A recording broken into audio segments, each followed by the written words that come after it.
साथियों नमस्कार, आदाब, सत श्री अकाल, जय भीम, जोहार। मैं डॉक्टर दशरथ नूनिया और स्वागत करता हूं आज की इस परिचर्चा में।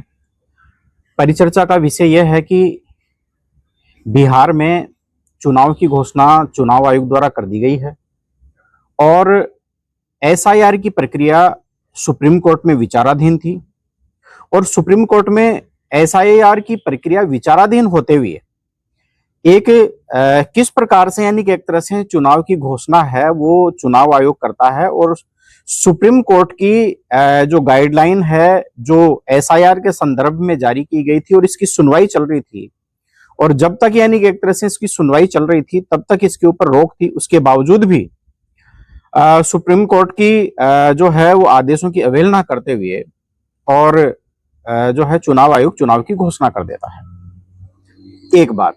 दूसरी बात कि जिस प्रकार से चुनाव आयोग के जो मुख्य चुनाव आयोग की नियुक्ति के संदर्भ में जो प्रक्रिया थी जिसमें प्रधानमंत्री, नेता प्रतिपक्ष और सीजीआई है वो मिलकर चुनाव आयोग के मुख्य चुनाव आयोग की नियुक्ति है वो करते थे, लेकिन उस मामले में भी जब ये मामला सुप्रीम कोर्ट में गया था और इसी सूर्यकांत की बेंच के पास में ये मामला था और आज तक यानी कि एक तरह से वो जो डेट है वो नहीं आई है और उसके ऊपर सुनवाई नहीं हुई है।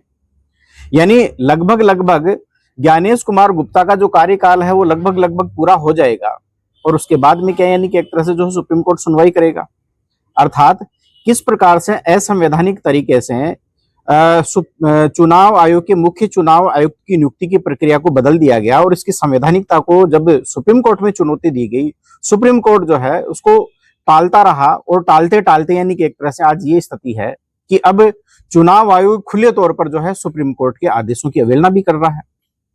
अब ये जो प्रक्रिया है जून से यानी कि एक तरह से जो है सुनवाई की प्रक्रिया चल रही है और बार बार में यानी कि एक तरह से सुप्रीम कोर्ट के द्वारा चुनाव आयोग को कई प्रकार के आदेश दिए गए और इसमें विशेष आदेश तो ये था कि आधार कार्ड को जो है वो इसमें जो 11 दस्तावेज थे उनमें एक दस्तावेज आधार कार्ड को भी शामिल किया जाए। ये बात है वो सुप्रीम कोर्ट के द्वारा चुनाव आयोग को कही गई थी, लेकिन अभी 5 और 6 अक्टूबर की जो प्रेस कॉन्फ्रेंस हुई, 5 अक्टूबर की जो पटना में प्रेस कॉन्फ्रेंस चुनाव आयोग के द्वारा की गई, चुनाव आयोग ने यानी कि एक तरह से इसको मानने से इनकार कर दिया कि चुनाव आयोग तो पहचान का आधार है, तो इसके लिए कौन मना कर रहा है कि भाई जो आधार कार्ड है वो पहचान का यानी कि एक तरह से जो है प्रमाण है, तो इसको कौन मना कर रहा है कि आधार कार्ड चुनाव का प्रमाण नहीं है, लेकिन ये नागरिकता का यानी कि एक तरह से प्रमाण नहीं है, इसलिए हम इसको स्वीकार नहीं करेंगे। अभी भी यानी कि एक तरह से चुनाव आयोग इसी बात को दोहरा रहा है।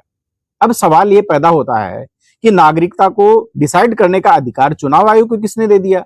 चुनाव आयोग का काम यह है कि प्रत्येक वो मतदाता, वो भारतीय मतदाता जिसकी आयु 18 वर्ष हो चुकी हो, जो वयस्क हो चुका हो और जिसको यानी कि एक तरह से विधि के आधार पर किसी आधार पर उसको जो है चुनाव प्रक्रिया में भाग लेने से रोका नहीं गया हो, वो व्यक्ति जो है वो मतदाता है और वो यानी कि एक तरह से जो है भारतीय लोकतंत्र में चुनाव प्रक्रिया का भागी हो सकता है, वो मतदाता भी हो सकता है, वो प्रत्याशी भी हो सकता है। तो ये जो काम है वो चुनाव आयोग का है, लेकिन चुनाव आयोग जो है अपनी जो मूल उसकी जो कार्यशैली है उससे हटकर और वो अलग प्रकार से कार्य कर रहा है। तो ये जो अधिकार और इस प्रकार का जो दुस्साहस कहां से मिल रहा है चुनाव आयोग के मुख्य चुनाव आयुक्त ज्ञानेश कुमार गुप्ता को और उससे पहले राजीव कुमार अग्रवाल को, क्योंकि मोदी जी जो है जिस कम्युनिटी से आते हैं या जिस यानी कि एक तरह से सामाजिक पृष्ठभूमि से आते हैं, क्या ये अभी वर्तमान जो चुनाव आयुक्त जो बनाए जा रहे हैं क्या उसी सामाजिक पृष्ठभूमि से नहीं है? अमित शाह की जो सामाजिक पृष्ठभूमि और जो इसकी जो मोदी की जो पृष्ठभूमि है दोनों की एक नहीं है, गृह मंत्री और प्रधानमंत्री दोनों की। तो सवाल ये पैदा होता है कि इस देश में जो एक तरह से पूरी की पूरी जो चुनाव प्रक्रिया और जो एक संवैधानिक संस्था है किस प्रकार से उसको पंगु बनाया जा रहा है, ये सोचने विषय है साथियों। अब जो कल सुप्रीम कोर्ट में जो सुनवाई हुई और उसमें क्या क्या यानी कि एक तरह से मुख्य बातें आई है। हालांकि बात तो यह है कि सुप्रीम कोर्ट जो है चुनाव आयोग से सवाल कर रहा है। एक बात और मैं आपसे शेयर करना चाह रहा हूं कि जब चुनाव आयोग के द्वारा चुनाव अधिसूचना जारी कर दी जाती है चुनाव कराने के संदर्भ में, चाहे वो राज्य की हो या यानी कि एक तरह से संपूर्ण आम चुनाव हो, तो फिर उसमें सुप्रीम कोर्ट दखल नहीं दे सकता। और अब इसी का सहारा लेकर, यानी जैसे जो कल है सुनवाई होनी थी और 6 तारीख को जो चुनाव आयोग है वो घोषणा कर देता है चुनाव करवाने की बिहार में।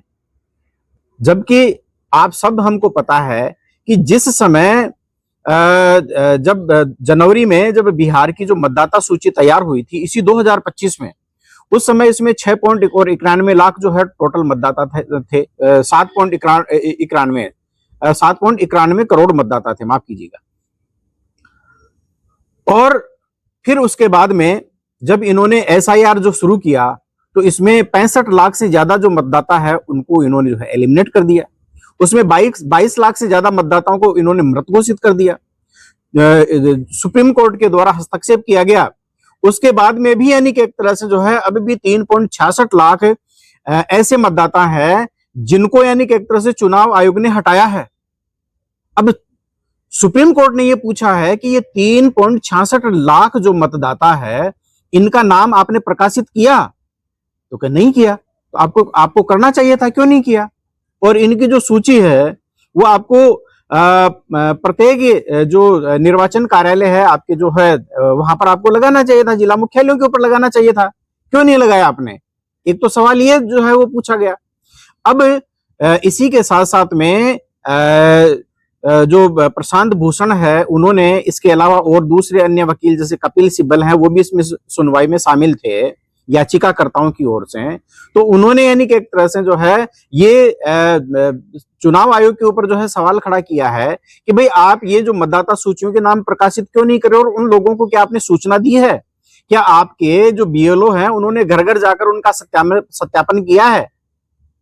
तो जब उन्होंने सत्यापन नहीं किया है घर घर जाकर, यानी कि एक तरह से उन्होंने ये जो है वो नहीं किया, तो फिर ऐसी स्थिति में ये जो है ये नाम आप ऐसे कैसे हटा सकते हैं? एक महत्वपूर्ण बात यह है। दूसरी बात यह है कि बेंच ने, मैं थोड़ा सा इसको थोड़ा सा पढ़कर बता देता हूं।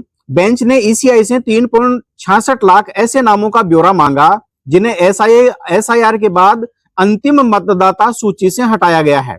अदालत ने साफ कहा कंफ्यूजन है, अंतिम सूची में जो नाम जोड़े गए हैं क्या वाकई नए मतदाता हैं या पहले हटाए गए 65 लाख में से पुनः जोड़े गए नाम है, ये स्पष्ट करें।